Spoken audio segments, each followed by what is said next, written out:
Bonsoir, bienvenue dans les conversations, nouveau format d'échange avec les acteurs qui font l'hôtellerie, la restauration et le tourisme d'aujourd'hui et de demain, organisé par Singularité HFT et le magazine Hôtel & Loge. Chaque jeudi à 18h, 30 minutes de conversation pour partager et donner des clés concrètes pour sortir de la crise et construire une économie touristique résiliente, prospère et à impact positif. Je suis Laurent Beaulieu, fondateur de Singularité HFT, et pour ce 21e opus, j'ai la joie d'être en compagnie de Guy Antonielli, qui est directeur du tourisme et des congrès de Monaco. Guy, bienvenue et un grand merci d'avoir accepté de participer à cette série de conversations. Bonsoir Laurent, merci de ton invitation. C'est un vrai plaisir. Nous recevons pour la première fois un office de tourisme de Monaco. Donc, merci pour ce temps et je suis impatient qu'on puisse partager la vision et la façon dont Monaco twist sa façon de faire dans ce contexte. Guy, on a un rituel dans ces conversations. La première question est bien évidemment comment vas-tu, toi, ta famille, les équipes, et comment vous avez traversé cette crise et comment vous en sortez aujourd'hui?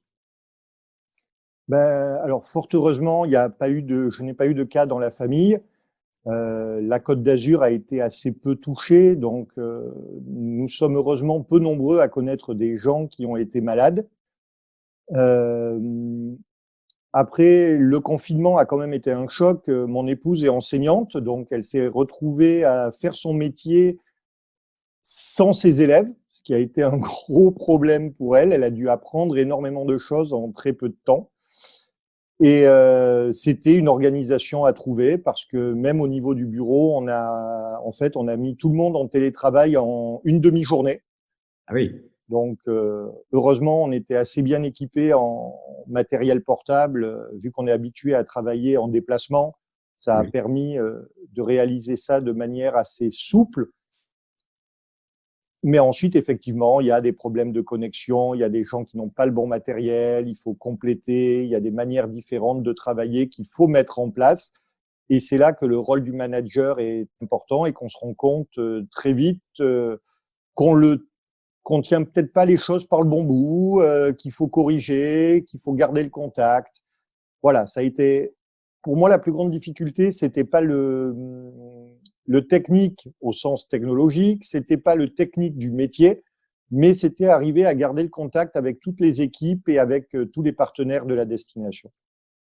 C'est un sujet qu'on a eu de façon quasi continue dans ces conversations. Ça démontre la capacité d'agilité aussi, d'adaptation des managers et des organisations. Donc, chapeau, parce que c'est effectivement pas simple. Donc maintenant, on est en période de déconfinement, mais avant de rentrer dans les sujets, pour les personnes qui ne te connaîtraient pas, je sais que tu es un homme de tourisme, tu as occupé plein de fonctions au niveau du gouvernement princier, au niveau de la principauté, tu as œuvré pour le développement du tourisme et des congrès dans la principauté. Est-ce que tu peux revenir sur ton parcours et ce qui t'a motivé, ce qui fait qu'aujourd'hui tu présides à cette organisation qui participe au développement et au rayonnement de la principauté? Alors, mon fonds éducationnel, c'est les finances. J'ai un DESS en finance. J'ai travaillé dans des banques privées, dans des compagnies d'assurance. Et ensuite, j'ai voulu diversifier un peu. Je suis rentré au gouvernement princier pour travailler à la direction du tourisme et j'ai pris en charge le service des statistiques que j'ai modifié en statistiques, études et prospectives. Parce que s'il y a un fil rouge à trouver dans tout ce que j'ai fait, c'est qu'en fait, il faut que j'ai une compréhension de l'environnement. Il faut avoir une compréhension assez précise, pas forcément au grain de détail près, mais savoir comment les choses fonctionnent et les grandes directions. Et après quelques années sur ce poste, je suis devenu adjoint au directeur, puis directeur. Parfait. Donc aujourd'hui, tu présides au rayonnement touristique de la principauté. Ce contexte de crise a été évidemment violent pour toutes les destinations, toute l'économie au niveau mondial. Comment ça s'est passé à Monaco? Comment tu as géré cette situation avec évidemment tes équipes, mais aussi toutes les parties prenantes touristiques de la destination? Parce qu'évidemment, il a fallu s'organiser. Vous êtes une entité qui coordonne aussi les actions de beaucoup de gens qui participent.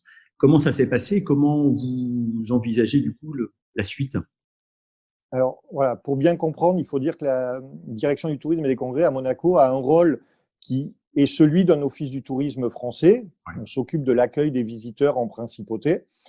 et un rôle de promotion. On dispose de 10 bureaux de promotion répartis dans le monde qui font rayonner l'image de la principauté et qui ont un travail de démarchage vis-à-vis des médias, vis-à-vis des publicitaires, vis-à-vis des intermédiaires du tourisme. Voilà, donc ça, c'est un peu nos rôles. Donc, on a l'habitude de travailler de manière très étroite avec le secteur professionnel touristique de la principauté, que ce soit les hôtels, les centres de congrès, les restaurants, les taxis, les musées. Donc, on a tout ce réseau. La mise en confinement de la principauté a été assez brutale, comme en France. J'ai été en week-end, tu reçois un coup de fil du ministre des Finances qui te dit à minuit, on ferme les restaurants, les casinos et les boîtes de nuit. On prend le téléphone et on commence à appeler tous les directeurs d'hôtel. Voilà. Ça, c'était la mise en route. Et le lundi matin, c'est avec les équipes qui arrivaient au bureau. Bon, ben, vous allez repartir avec un ordinateur portable. Toi, t'en as pas. Toi, t'en as. On t'en fera livrer un. Voilà. Ça a été la première étape. Bien sûr. Et la deuxième étape, c'est, OK, maintenant, on est fermé. Donc, à Monaco, comme en France, les hôtels n'avaient pas d'obligation de fermer. Seuls 3 hôtels sont restés ouverts parce qu'ils avaient un grand nombre de clients à l'année. Les autres ont fermé par manque de clients. Mais à partir de là, on a commencé à s'inquiéter et à se rapprocher de tous nos clients, essentiellement les clients du MICE, parce que tous les événements qui venaient, il y avait 2 solutions. Soit le client annulait, soit le client essayait de reporter. Tout à fait.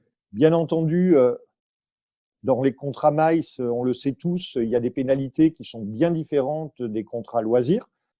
Et là, on a réussi, on s'est très vite tous assis autour de la table en disant, tous les hôtels ont suivi sur cette ligne, tous les clients qui reportent, il n'y a pas de pénalité. Déjà. Donc une politique de réassurance des clients pour dire tout va bien. Du moins, non, tout va pas bien, mais on sait que vous avez des difficultés, vous savez que nous en avons. On essaie de construire l'après.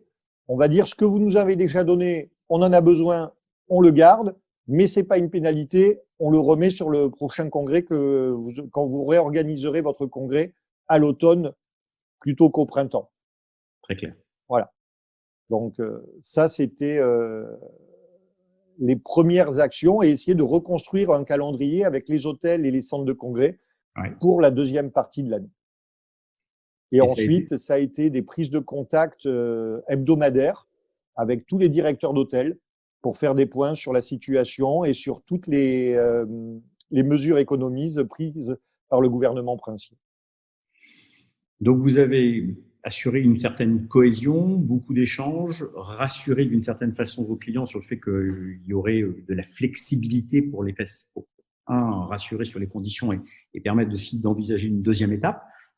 C'est effectivement un trait commun, je pense, à beaucoup d'opérateurs qui ont voulu être dans une dimension de prospective, en tout cas rassurée. Comment vous avez préparé la réouverture avec toutes ces parties prenantes? Parce qu'effectivement, c'est beaucoup de personnes, beaucoup d'entités. Et puis, je crois aussi qu'il y a un sujet qui est intéressant dont tu nous parles, qui est comment vous avez twisté votre campagne de communication aussi. Alors, pour la réouverture, déjà, on avançait au jour le jour, étape par étape, comme la France. Les décisions n'étaient pas forcément les mêmes, n'étaient pas forcément simultanées, mais parfaitement comparables. On a la chance à Monaco d'avoir des hôtels qui appartiennent également à de grands groupes. Accor a 2 hôtels, Marriott a un hôtel, le groupe SBM Monte Carlo dispose de 4 hôtels en principauté. Donc, c'est des groupes qui, en interne, déjà, ont créé des plans de réouverture, des plans de mesures sanitaires que le gouvernement a complété. Ça a vraiment été un échange pour que tout se mette en place. Et après, comme je te disais, c'était au jour le jour, au fur et à mesure, avec des horizons. Voilà, à partir de telle date, on pourra ouvrir.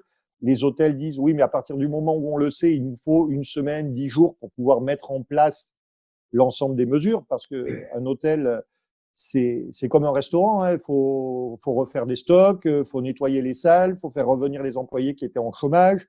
Donc voilà, il y a tout ça à mettre en place. Nous, notre idée, ça a été de continuer à participer à la communication de la destination. Ouais. La direction du tourisme a lancé fin 2019 une campagne qui s'appelle For You, Ouais. qui avait commencé à être déployée dès le mois de février cette année. Donc, forcément, le gag étant qu'elle était sur le marché chinois en premier. Voilà, ça c'était. Mais là également, nos partenaires chinois ont joué le jeu. D'abord, ils nous l'ont reporté d'un mois gratuitement. Et quand ça a complètement été fermé, ils nous ont dit, bon, ben, l'année prochaine ou à l'automne, quand vous aurez besoin, vous aurez de nouveau un mois sans payer plus. Donc voilà, c'est vraiment tous les acteurs qui participent de ce sauvetage, on va dire. Donc cette campagne For You ben, a été arrêtée parce que, bien entendu, ce n'était plus le moment de donner un message commercial pendant la crise. Et tout le monde a commencé à se dire, ben, qu'est-ce qui nous manque le plus? Ben, ce qui nous manque le plus, c'est la vie de la ville, c'est l'agitation, c'est le contact avec des gens qu'on connaît, mais aussi avec des gens qu'on ne connaît pas. Il ne faut pas se mentir, pour les hôtels, les restaurants et les commerçants qui vivent du tourisme, ben, c'est les revenus qu'apportent ces touristes. Complètement. Donc, avec notre agence de communication, on a déployé une campagne qui s'appelle Miss You, qui a été, alors on est assez content parce qu'elle a été extrêmement bien accueillie par les médias. Donc, elle a été bien relayée par les médias et pas uniquement sur les pay médias dont on disposait. Et c'était ça, c'était le message Monaco pense à vous et vous nous manquez. C'est pas que le voyage vous manque, on espère qu'il vous manque, mais vous nous manquez. Voilà. Et à partir du moment où on a vu des signes de réouverture, cette campagne-là a switché en For More avec une imagerie qui a changé également. C'est-à-dire, sur la première, on était vraiment sur du lien social et du partage. Et dans le For More, on gardait cette idée de partage, mais à Monaco. Donc, avec des images de Monaco et dans des situations qui pouvaient être appréhendées en période de déconfinement. C'est-à-dire, c'est pas 400 personnes dans une boîte de nuit. Il faut aussi être raisonnable dans ce qu'on montre. Il faut participer de tout ça. Et cette campagne, pour nous, For More, c'est si vous désirez plus, demandez plus à Monaco. Un message très optimiste, très accueillant dans l'ADN de Monaco, d'accueillir le tourisme. Donc, du coup, vous avez fait évoluer cette campagne. Est-ce qu'elle évolue ou est-ce qu'elle va évoluer par marché? Alors, elle évolue effectivement en fonction des conditions sanitaires des marchés. Comme je te disais, au moment du lockdown, ça a été Miss You partout. Ouais. Aujourd'hui, en Europe, ça devient For More. Sur les marchés du Moyen-Orient, de Russie ou des États-Unis, on est toujours sur Miss You. Parce que ces gens-là ne peuvent pas venir profiter de Monaco aujourd'hui. Et quand la réouverture s'approchera pour ces marchés-là, on basculera également, on pivotera sur For More. Très clair.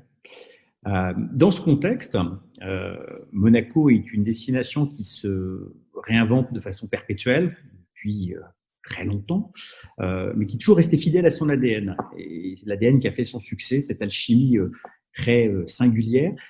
Est-ce que tu peux nous parler toutefois des nouveautés qui contribuent à développer le tourisme en principauté? Il y a plein d'acteurs qui ont plein d'innovations et qui restent fidèles à cet ADN. Est-ce que tu peux nous parler de ces nouveautés qui vont arriver ou qui sont déjà arrivées d'ailleurs? Alors, la grande nouveauté de l'année 2020, c'était la réouverture complète de l'hôtel de Paris avec les 2 suites qui ont été construites sur le toit, la suite Princesse Grace et la suite Prince Régnier III. Okay. Le nouveau visage de la place du Casino et du Carré d'Or, la place du Casino qui a été inaugurée pendant le confinement, donc juste à la limite confinement-déconfinement, qu'on a pu voir dans le film qu'a tourné Claude Lelouch avec Charles Leclerc notamment. Très belle. Donc ça, c'est la réinvention du Carré d'Or, la réinvention de Monte-Carlo, mais même à un niveau très pragmatique, il y a un dynamisme dans les hôtels. Aujourd'hui, on a quasiment tous les hôtels de la Principauté qui ont été rénovés dans les 10 dernières années et 5 qui l'ont été dans les 4 dernières années. Donc, le produit qui est proposé aux visiteurs est toujours au mieux de ce qui peut se faire. il y a aussi une belle dynamique. Tu parlais des hôtels avec tous ces travaux incroyables, cette reconfiguration de la place du casino. Et je crois qu'aussi en termes de restauration, il y a eu vraiment des nouveautés, que la vie permanente et nocturne aussi de Monaco revit et qu'il y a pas mal de propositions autour de ça. Alors oui, dans la première étape, c'est que dans l'hôtel de Paris, Homer a ouvert il y a un peu plus d'1 an aujourd'hui, qui est un restaurant méditerranéen d'Alain Ducasse.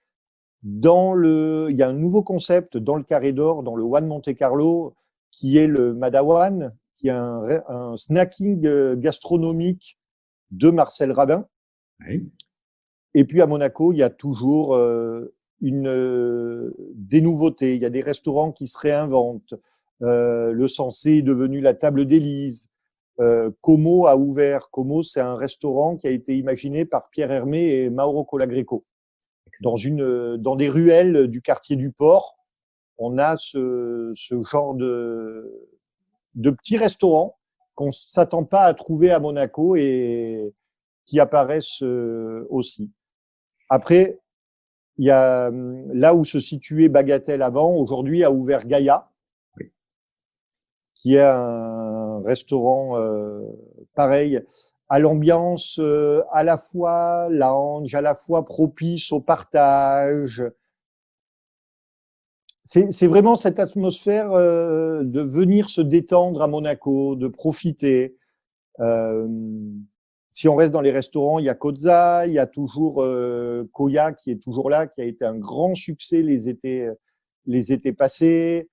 Voilà. Donc tous ces restaurants sont là. Si on sort de la restauration au musée océanographique, il y a le bassin aux tortues. Donc, Oui. Parce que la famille est quand même quelque chose d'important pour nous à Monaco et les gens peuvent venir en famille. Et quand on parle de bassin aux tortues à Monaco, il faut savoir, donc c'est un espace extérieur au musée océanographique, mais qui est là pour soigner les tortues. C'est-à-dire que le musée reçoit des tortues blessées. C'est un centre de réhabilitation et quand la tortue est guérie, elle est relâchée en Méditerranée. Donc, c'est pas un aquarium de tortues prisonnières.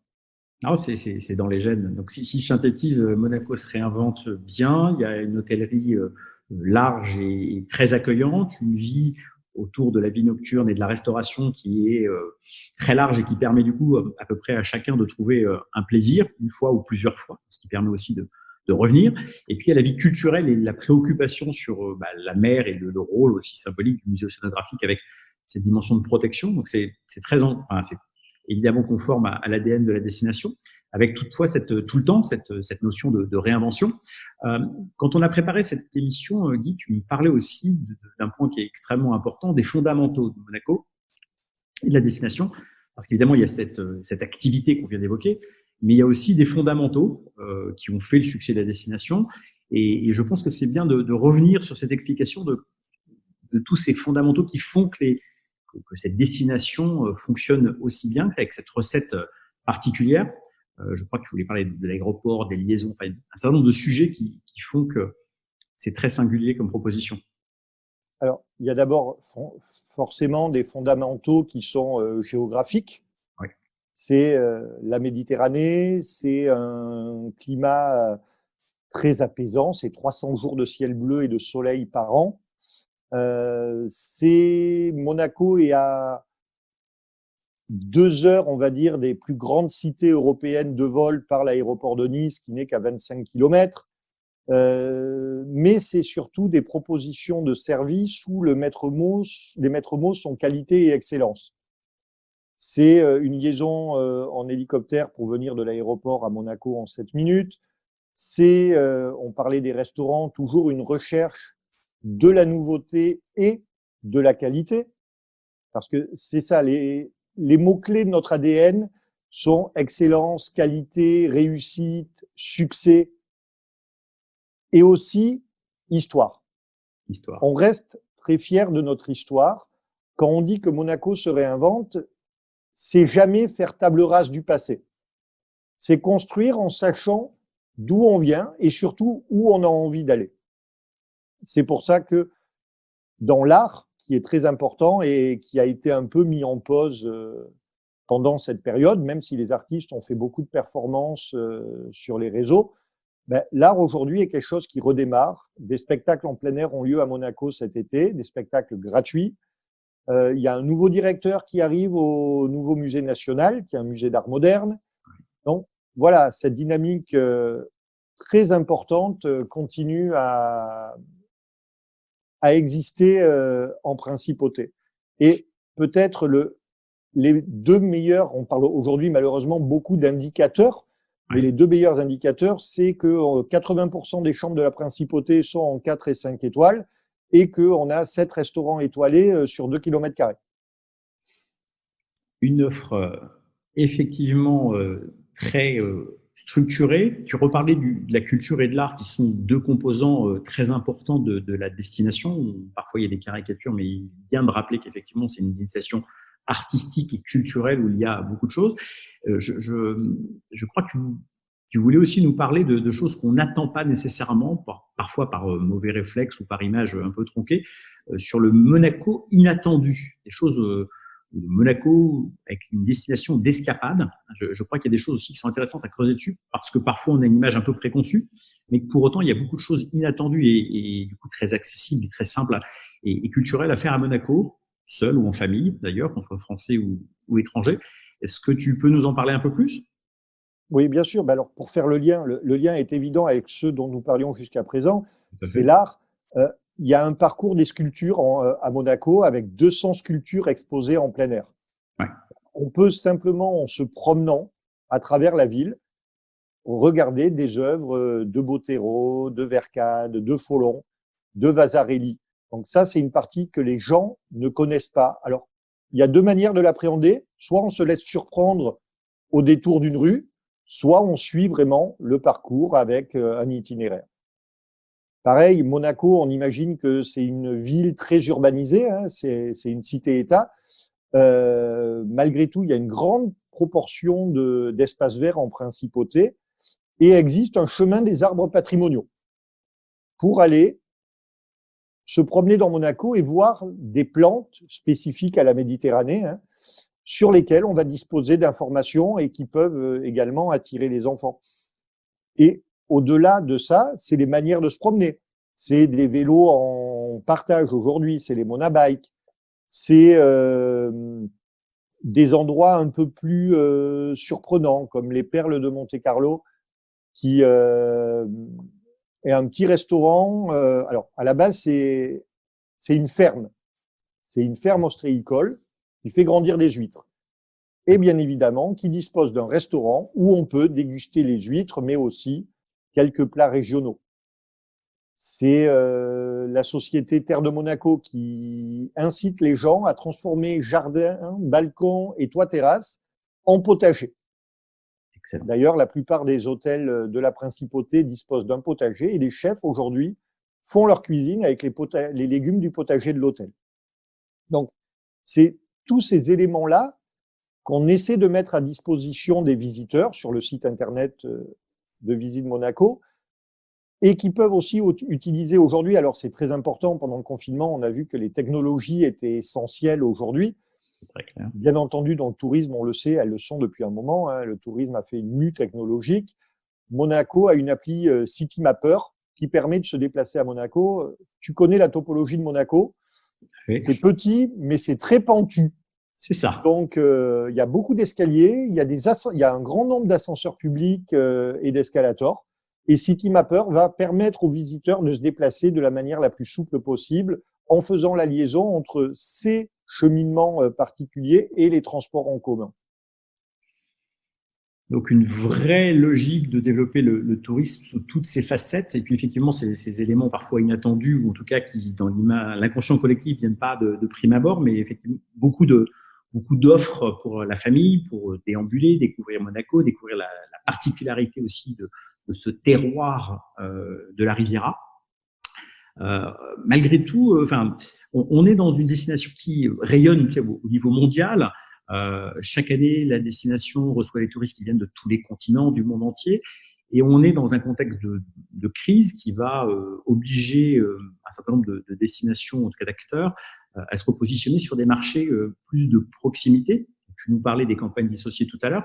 Est-ce que tu peux nous parler peut-être un peu plus de ce que vous allez faire ou ce que vous entendez faire sur les marchés qu'on va qualifier de proximité pour Monaco, que sont l'Italie et la France? Alors, bien entendu, aujourd'hui, seuls les marchés européens sont ouverts. Il y a 14 pays hors Europe qui peuvent venir en principauté, mais on voit bien que les liaisons à l'aéroport de Nice sont encore en faible nombre. Donc, notre première cible aujourd'hui, c'est la clientèle qui viendrait en voiture. Ouais. C'est les Français, les Italiens, les Suisses, les Allemands. Voilà, on est sur cette cible-là, qui est une cible très importante. Il faut savoir, les gens imaginent que Monaco est réservé aux étrangers. Non, la clientèle française est la première clientèle de la principauté. C'est important de le dire. Très bien de le rappeler, oui. Voilà. C'est notre première cible aujourd'hui. C'est pas notre seule cible. Bien entendu, on a, comme je le disais en préambule, nous disposons de 10 bureaux de promotion dans le monde. Oui. Ces bureaux, aujourd'hui, assurent de la veille, assurent de maintenir le contact avec les opérateurs touristiques de leur pays pour être prêts à déployer la campagne ou les campagnes dès lors que les gens, alors non seulement pourront se déplacer, mais dont on verra qu'ils ont envie de se déplacer. Il y a cette notion-là qui est également très, très importante. Et c'est pour ça que le plan média, nous avons réalisé un plan média qui bouge, qui fluctue énormément, dont on essaie de modifier les dates en fonction des ouvertures, non seulement des pays, mais des lignes qui permettent de venir à l'aéroport de Nice. Donc oui, l'été, par force, sera principalement européen, mais France, Royaume-Uni et Italie sont dans le top 5 de l'été. Très bien. Donc l'été sera moins bon que d'habitude, ça ne fait aucun doute, mais on espère réellement d'arriver à avoir un niveau satisfaisant de fréquentation. Tu parlais effectivement d'envie. Dans l'envie, il y a beaucoup de personnes qui ont envie de voyager, qui se posent des questions sur les protocoles sanitaires.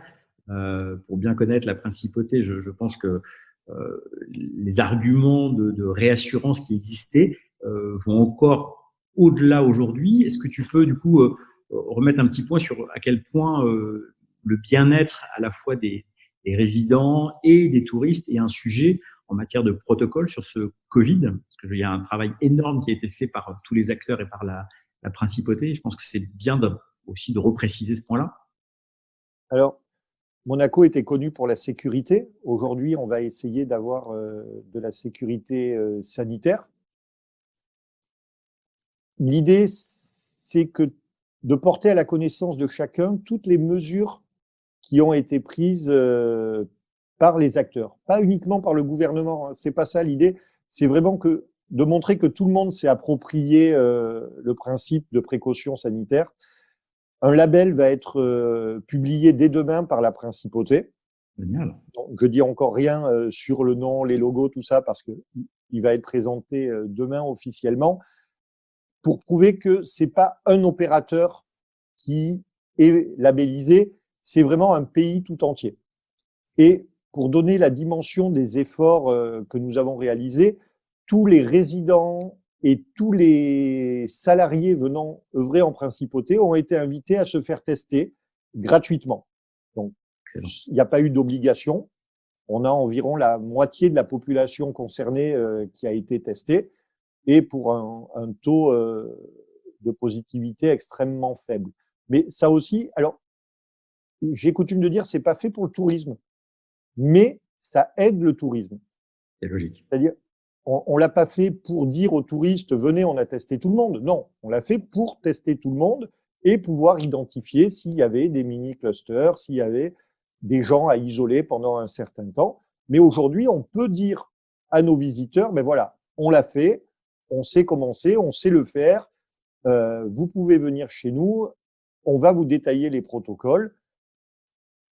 Vous veniez déjà à Monaco pour avoir une destination d'escapade, quelque chose de très différent, peut-être pas forcément très loin de chez vous, mais dans un environnement très spécial. Et bien, cette année, il va être doublement spécial. Donc, c'est un message fort de réassurance, à la fois, il y a beaucoup d'offres et donc on peut trouver plein de raisons de venir. et dans un contexte aussi très rassurant sur le contexte spécifique au Covid et de façon élargie. Donc, tout le monde est aujourd'hui le bienvenu à Monaco, mais effectivement, avec tous ces éléments de réassurance, c'est toujours bien de le souligner. Quand on parlait de cette émission, Guy, on avait aussi un point sur les congrès. On sait que c'est un vrai sujet, que le MAIS, il y a eu plein d'annonces au niveau international sur des congrès. Donc, les rassemblements importants sont aujourd'hui soit interdits, soit compliqués eu égard aux mesures sanitaires que tu viens d'évoquer. Comment vous envisagez la partie congrès, qui est un élément important pour la destination, et beaucoup de gens aiment célébrer des événements ou organiser des lancements de produits ou fêter, récompenser des collaborateurs. Il y a beaucoup de très beaux événements à Monaco. Comment vous allez twister ça pour que du coup, ça reste un élément de l'offre? Et je sais qu'il y a eu de l'innovation. Alors, effectivement, c'est extrêmement compliqué. On parlait de flexibilité en début, que c'était la première chose qu'on avait décidé d'offrir à nos clients. C'est ce qu'on offre à nos clients loisirs, parce qu'aujourd'hui, ils peuvent réserver avec des annulations en vraiment dernière minute. Certains hôtels font de l'annulation jusqu'à 18 heures le jour même. C'est pas possible sur un groupe MICE. Non. On peut pas réserver 500 chambres, 1000 chambres en annulant en dernière minute. Donc, là aussi, il y a eu un travail. Alors, quand je dis qu'il y a eu un travail, la DTC est un coordinateur, est un facilitateur. Le travail et les décisions sont prises au niveau des partenaires privés. Oui. L'idée, c'est d'essayer de modifier les formats pour respecter les normes sanitaires. Aujourd'hui, à Monaco comme en France, un rassemblement de 5000 personnes est autorisé, mais ça ne veut pas dire que 5000 personnes peuvent aller prendre un cocktail ensemble au même endroit. Les gens doivent être assis pour consommer des boissons. S'ils sont debout ensemble, ils doivent respecter une distanciation. Donc, la bonne de la mauvaise chose, c'est que aujourd'hui, personne n'imagine d'avoir des rassemblements qui seraient de même taille que l'année dernière. Donc, forcément, on sera dans des formats qu'on dit dégradés, même si c'est un mot que j'aime pas beaucoup, mais c'est des formats réduits. Plus intimistes. En nombre de personnes. Mais effectivement, il faut trouver des solutions. C'est-à-dire, si on peut pas faire un cocktail à 500, comment on peut mettre 500 personnes assis? Est-ce que c'est plusieurs lieux? Est-ce que c'est plusieurs services? Donc, c'est tout ce travail-là aujourd'hui qui est fait. Et on a la chance, en principauté, d'avoir un grand nombre de clients fidèles avec qui on a construit des relations tout au long des années et qui, eux, veulent venir en principauté et on veut les accompagner dans cette venue. Donc, c'est vraiment un effort commun des organisateurs et de la destination pour trouver des formats. Mais il n'y a malheureusement pas de solution. On a eu des exemples. On a vu que le yacht show a malheureusement dû être annulé. Si on rentre dans le détail, le yacht show est annulé. Pourquoi? Parce que les bateaux qui doivent être exposés aujourd'hui sont aux États-Unis et ne traverseront pas l'Atlantique à temps pour venir. Donc, est-ce que ça faisait sens, même si on était en capacité de recevoir les invités, de faire un yacht show sans les bateaux? Compliqué. Voilà. Et là, on revient sur ce qu'on dit. Il y a quand même une limite à l'exercice de vouloir faire. Il faut préserver la qualité du produit également. C'est très enthousiasmant. Donc, on voit encore une fois la capacité de la destination à être agile, à se réinventer, à faire des nouvelles propositions de valeur. Tu as insisté sur la qualité de service et la montée en gamme, tout en étant ouvert à tous. C'est très prospectif aussi. Si je te pose une question sur quelle est ta vision du tourisme de la Riviera dans les prochaines années, est-ce que finalement il va y avoir quelques twists? Comment tu appréhendes ça sur les prochains mois et les prochaines années? Est-ce que c'est dans la continuité de ce que vous avez déjà lancé? Alors, sans doute que beaucoup de personnes feront des escapades, mais moins des city breaks où on prend l'avion pour une nuit. Ça ira peut-être avec un comportement un peu modifié. D'ailleurs, la capacité aérienne, si malheureusement on voit dans les 1 an et demi, 2 ans à venir qu'elle a du mal à retrouver son niveau d'avant Covid, de fait, il y aura moins de sièges kilomètres disponibles, donc on aura moins de clients pour faire ces tout petits city breaks, ce qui serait bon pour la destination parce qu'on aurait des city breaks un peu plus longs, on allongerait la durée de séjour. Je pense que les marchés de proximité gagneront sans doute en importance, mais j'ai bon espoir également que les gens s'attachent à la qualité des produits encore plus qu'auparavant. Et qu'on dise, mes vacances, c'est important.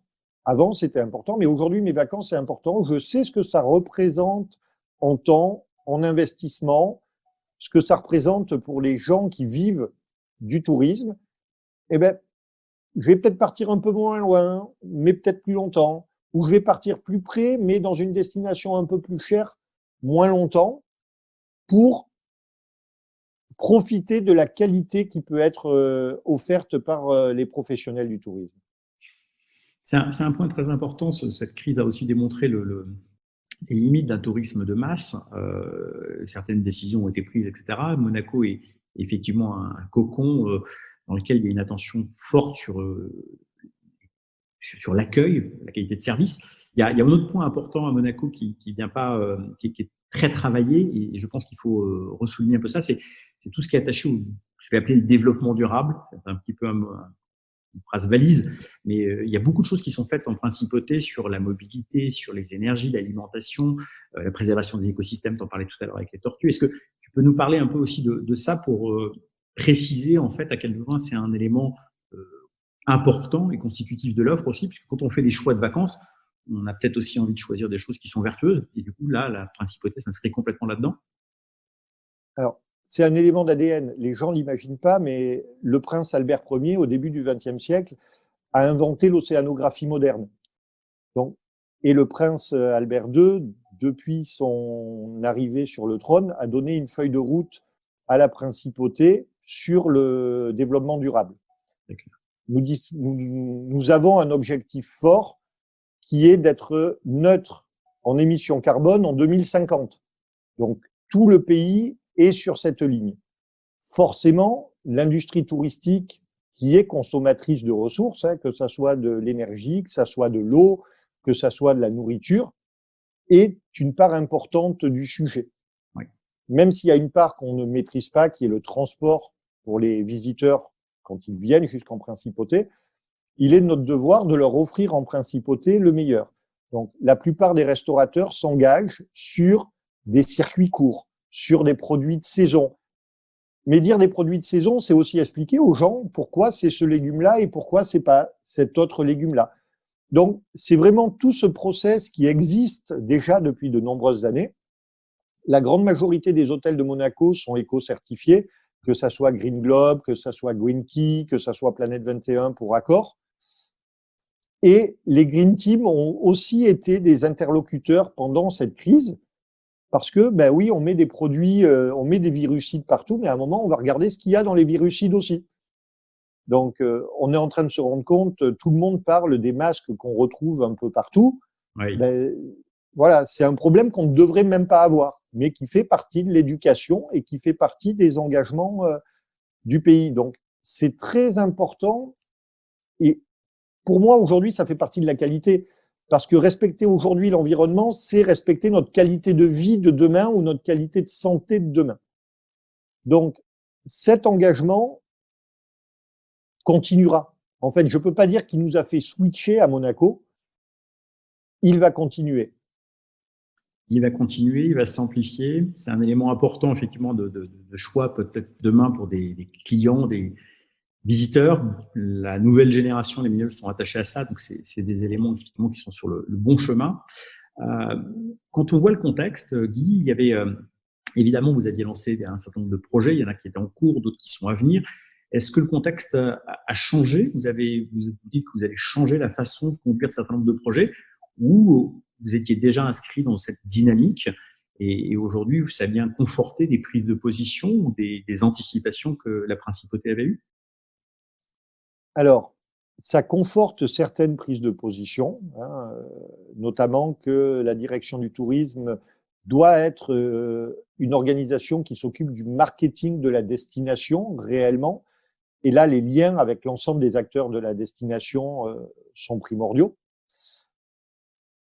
Qu'on ait un facilitateur, on n'est pas là pour se substituer au privé. J'ai toujours l'habitude de dire, on est fier des résultats de la destination, mais ce ne sont pas nos résultats. Ce sont réellement, c'est la somme des résultats des acteurs privés. On est là, même pas pour mettre en musique, on est là pour bien faire savoir ce qui se passe en principauté est donné envie. Mais effectivement, aujourd'hui, cette crise va sans doute modifier notre manière de promouvoir, dans le sens où on ira peut-être moins voir des agents de voyage, on les contactera plus avec des moyens numériques. On montrera d'autres images de la principauté. Et au sein même de l'équipe, comme on l'a dit au début, ça nécessite des changements organisationnels. Parce que le télétravail va sans doute être une norme partielle ou totale dans énormément d'organisations. Donc, ça va changer beaucoup de choses. Ça va changer les contacts commerciaux, ça va changer les réseaux de distribution, ça va changer les modes de déplacement. On parle de l'avenir du tourisme, mais j'ai bon espoir que les touristes, pour leurs vacances, se déplaceront comme avant. Par contre, les déplacements à but professionnel, eux, et là, j'en doute vraiment pas, seront profondément bouleversés. Que ça soit un commercial qui descend pour signer un contrat ou une entreprise qui réunit ses membres. Donc, ces éléments-là vont modifier forcément, et à un moment, le produit devra suivre. Mais pour moi, il est bien trop tôt aujourd'hui pour dire ce que sera demain. On sait que demain sera partiellement différent.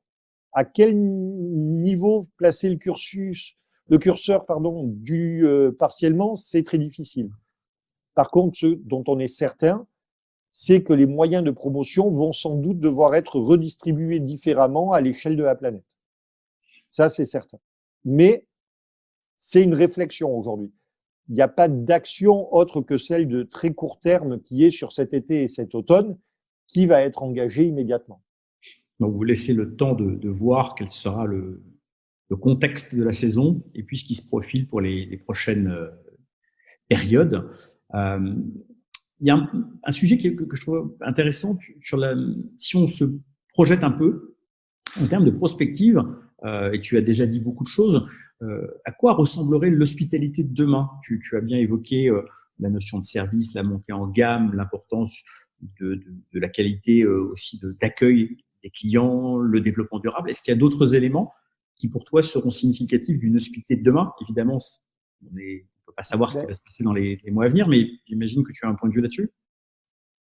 Paradoxalement, je pense que l'humain va être encore plus important.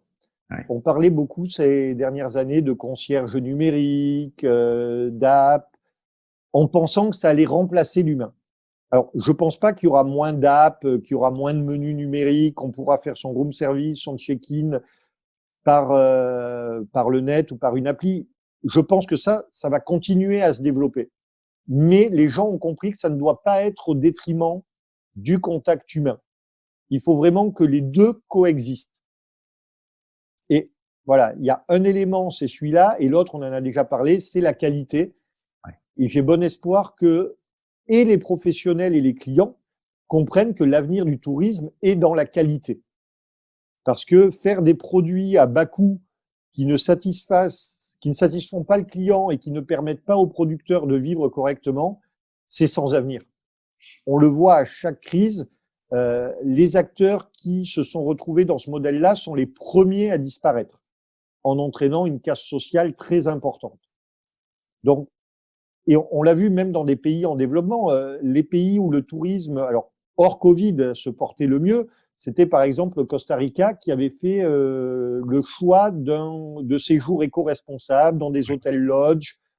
Voilà. Et pour moi, ces modèles-là vont être beaucoup moins affectés. Donc, l'avenir pour moi est à une croissance de ces modèles-là. Donc, croissance de la qualité et d'un certain cercle vertueux, voilà, pour que l'hospitalité soit plus prospère et avec des impacts plus positifs, ce qui était le sujet de l'intro. Et donc, c'est bien d'entendre ça. Si tu avais un seul conseil à partager, Guy, avec nos auditeurs, quel serait-il, selon toi? Je sais que c'est toujours difficile de donner un conseil, mais selon toi, est-ce qu'il y a quelque chose, un sentiment profond que tu souhaiterais partager? Alors, il y en a deux. Il y en a un en tant que manager, parce que c'est un moment, on se rend compte que c'est dans le moment de crise qu'on découvre certains de nos collaborateurs, ouais. Que ça soit sur le bon côté ou le mauvais côté, malheureusement. Hein. Mais le mauvais côté, on essaiera de le rattraper, et le bon côté, ça permet de construire énormément de choses. Donc ça, c'est un très bon point. Et d'un côté plus personnel, c'est de comprendre à quel point l'image de Monaco qui est renvoyée est parfois différente de ce qu'on vit. Donc, d'inviter les gens à venir découvrir cet autre Monaco, tout comme nous, ça nous permet de comprendre que, en tant que professionnel, l'image qu'on reçoit d'autres destinations n'est vraiment sans doute pas ce qu'on peut y vivre. Donc, aussi être ouvert à de nouveaux horizons et à de nouveaux voyages en dehors de ce que je connaissais déjà. C'est ça, c'est avoir l'esprit ouvert pour aller vers l'autre et vers l'ailleurs. Très clair. Merci, c'est un très beau point de vue. Impeccable. On a un rituel dans cette conversation dans ces conversations qui ont commencé, comme tu le sais, pendant le confinement. Et donc, maintenant que le confinement est derrière nous, en tout cas, espérons-le, le petit rituel est: quelle a été ta première sortie de déconfinement? Généralement, c'est une façon de célébrer un peu un retour à une certaine forme de liberté. Et donc, je suis curieux de savoir ce que toi, tu as pu faire en sortant de ce confinement. Alors, c'était un restaurant en famille élargie.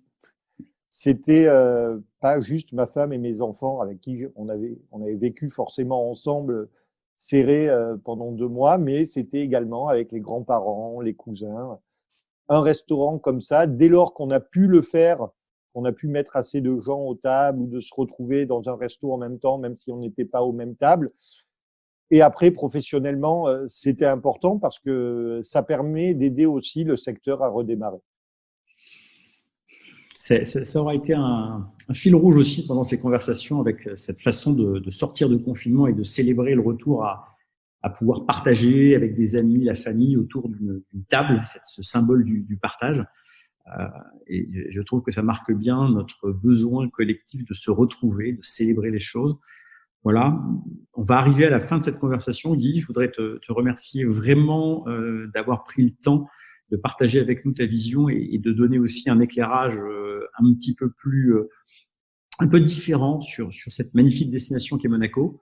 Je pense que ça éclairera beaucoup de nos auditeurs. Est-ce que tu avais un dernier mot? Non, te remercier et forcément inviter tous ceux qui sont intéressés ou qui ne connaissent pas encore Monaco à nous rendre visite. Bon, mais écoute, je pense qu'avec tout ce qui a été décrit, en tout cas, ça fera passer un cap à un certain nombre de personnes qui, par curiosité, iront voir tout ce qui est proposé.